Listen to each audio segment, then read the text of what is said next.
Job chapter 6. Then Job answered and said, "Oh, that my vexation were weighed, and all my calamity laid in the balances, for then it would be heavier than the sand of the sea. Therefore my words have been rash, for the arrows of the Almighty are in me. My spirit drinks their poison. The terrors of God are arrayed against me. Does the wild donkey bray when he has grass, or the ox low over his fodder? Can that which is tasteless be eaten without salt? Or is there any taste in the juice of the mallow? My appetite refuses to touch them. They are as food that is loathsome to me. Oh, that I might have my request, and that God would fulfill my hope, that it would please God to crush me, that he would let loose his hand and cut me off. This would be my comfort. I would even exult in pain unsparing, for I have not denied the words of the Holy One. What is my strength that I should wait, and what is my end that I should be patient? Is my strength the strength of stones, or is my flesh bronze? Have I any help in me when resource is driven from me? He who withholds kindness from a friend forsakes the fear of the Almighty. My brothers are as treacherous as a torrent bed, as torrential streams that pass away, which are dark with ice, and where the snow hides itself. When they melt, they disappear. When it is hot, they vanish from their place. The caravans turn aside from their course. They go up into the waste and perish. The caravans of Tema look. The travelers of Sheba hope. They are ashamed because they were confident. They come there and are disappointed. For you have now become nothing. You see my calamity and are afraid. Have I said, "Make me a gift," or "From your wealth offer a bribe for me," or "Deliver me from the adversary's hand," or "Redeem me from the hand of the ruthless"? Teach me, and I will be silent. Make me understand how I have gone astray. How forceful are upright words. But what does reproof from you reprove? Do you think that you can reprove words, when the speech of a despairing man is wind? You would even cast lots for the fatherless, and barter away your friend. But now, be so kind as to look at me. Would I lie to your face? Relent, do not be unjust. Reconsider, for my integrity is at stake. Is there any wickedness on my lips? Can my mouth not discern malice? Chapter 7. Do not mortals have hard service on earth? Are not their days like those of hired laborers, like a slave longing for the evening shadows, or a hired laborer waiting to be paid? So I have been allotted months of futility, and nights of misery have been assigned to me.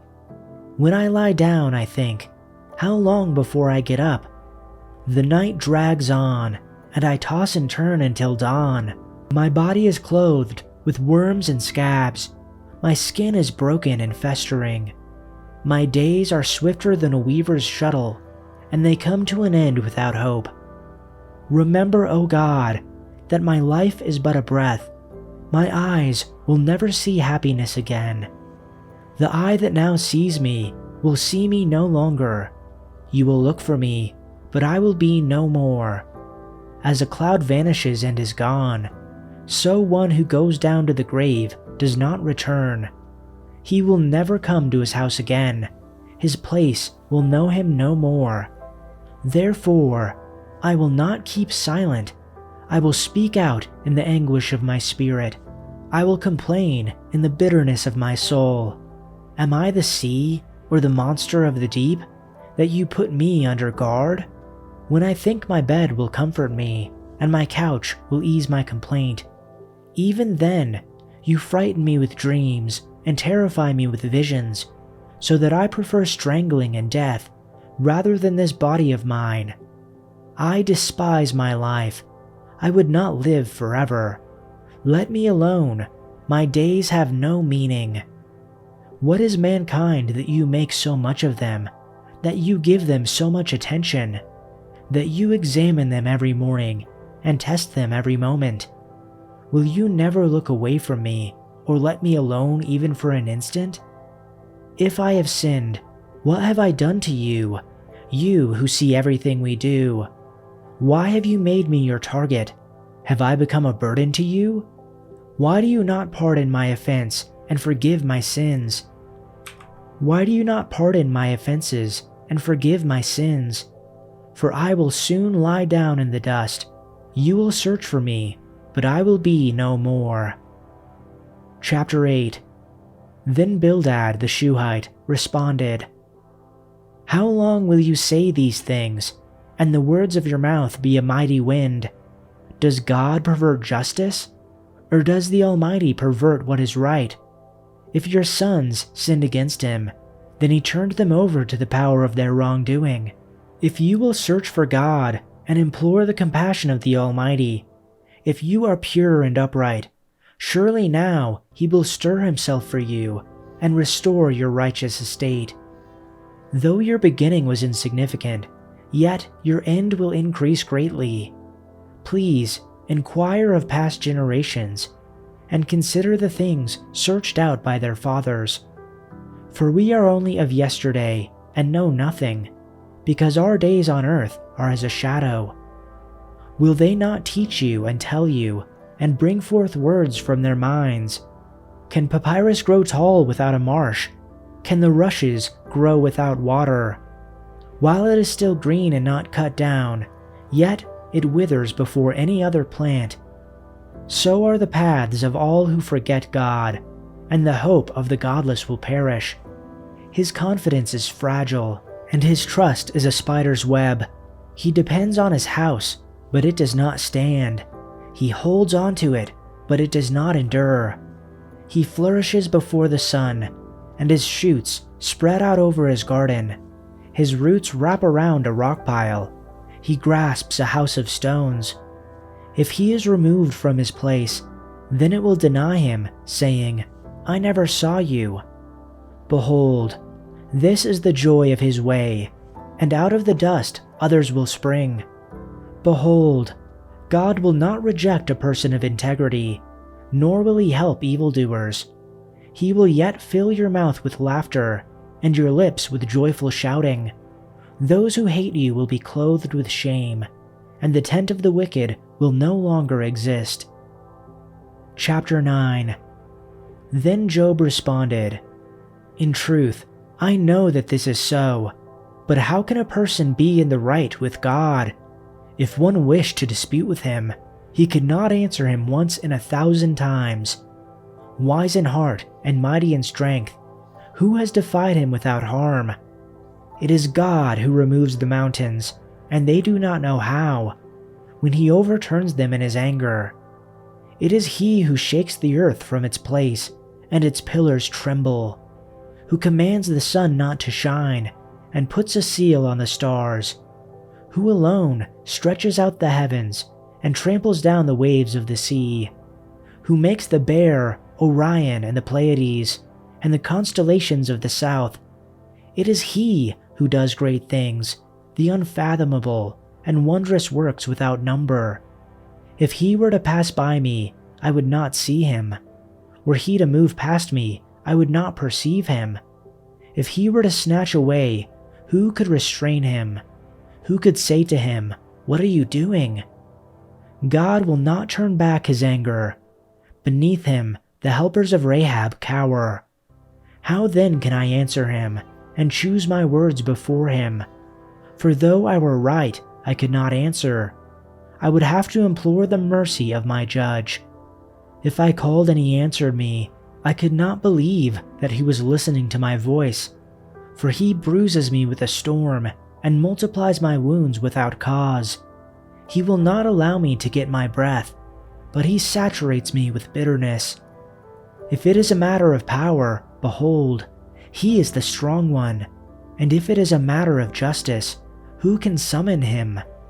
Though I am righteous, my mouth will condemn me. Though I am guiltless, he will declare me guilty. I am guiltless. I do not take notice of myself. I reject my life. It is all one. Therefore I say, he destroys the guiltless and the wicked. If the whip kills suddenly, he mocks the despair of the innocent. The earth is handed over to the wicked. He covers the faces of its judges. If it is not he, then who is it? Now my days are swifter than a runner. They flee away. They see no good. They slip by like reed boats, like an eagle that swoops on its prey. Though I say, I will forget my complaint, I will put my face in order and be cheerful. I am afraid of all my pains. I know that you will not acquit me. I am guilty. Why then should I struggle in vain? If I washed myself with snow and cleansed my hands with lye, then you would plunge me into the pit, and my own clothes would loathe me. For he is not a man as I am, that I may answer him, that we may go to court together. There is no arbitrator between us. Who can place his hand upon us both? Let him remove his rod from me, and let not the dread of him terrify me. Then I would speak and not fear him, but I am not like that in myself. Chapter 10. I am disgusted with my life. Let me complain freely. My bitter soul must complain. I will say to God, don't simply condemn me. Tell me the charge you are bringing against me. What do you gain by oppressing me? Why do you reject me, the work of your own hands, while smiling on the schemes of the wicked? Are your eyes like those of a human? Do you see things only as people see them? Is your lifetime only as long as ours? Is your life so short that you must quickly probe for my guilt and search for my sin? Although you know I am not guilty, no one can rescue me from your hands. You formed me with your hands, you made me, yet now you completely destroy me. Remember that you made me from dust. Will you turn me back to dust so soon? You guided my conception and formed me in the womb. You clothed me with skin and flesh, and you knit my bones and sinews together. You gave me life and showed me your unfailing love. My life was preserved by your care. Yet, your real motive, your true intent, was to watch me, and if I sinned, you would not forgive my guilt. If I am guilty, too bad for me, and even if I'm innocent, I can't hold my head high, because I am filled with shame and misery. And if I hold my head high, you hunt me like a lion, and display your awesome power against me. Again and again, you witness against me. You pour out your growing anger on me, and bring fresh armies against me. Why then did you deliver me from my mother's womb? Why didn't you let me die at birth? It would be as though I had never existed, going directly from the womb to the grave. I only have a few days left, so leave me alone, that I may have a moment of comfort before I leave, never to return, for the land of darkness and utter gloom. It is a land as dark as midnight, a land of gloom and confusion, where even the light is dark as midnight.